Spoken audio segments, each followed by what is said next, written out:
राधे राधे। आज आमी আর শ্রেয়া যাবো ইসকন টেম্পলে, তাই আমি রেডি হয়ে আগে সন্ধে দিয়ে নিলাম। মায়াপুর থেকে আসার পরই না ইসকন টেম্পল যেতে আবার ইচ্ছা করছে, তাই আজ যাচ্ছি। এই দেখো একটা পুচকুর সাথে দেখা, কি কিউট না। আমি একটা টোটো নিয়ে নিলাম। ও হ্যাঁ, আমি আজ যাচ্ছি ইচ্ছাপুর পূর্বাশা ইসকন টেম্পলে। আমার কিছু মেডিসিন নেওয়ার আছে, আমি আগে মেডিসিনটা নিয়ে তারপরেই শ্রেয়াদের বাড়িতে যাব।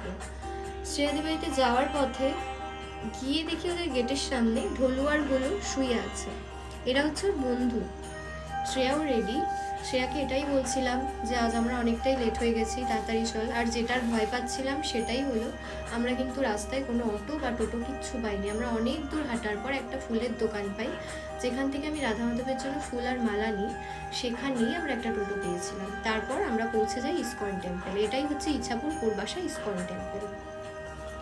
ইসকন টেম্পলে আসার পরেই মনটা এত ভালো হয়ে গেল। রাধা মাধবের দর্শন করলাম। মনে মনে একটু ভয় পাচ্ছিলাম যে যদি টোটো অটো না পাই, 9টা বেজে যায়, দর্শন করতে পারবো না। কিন্তু বলে না, তিনি চাইলে সব হয়।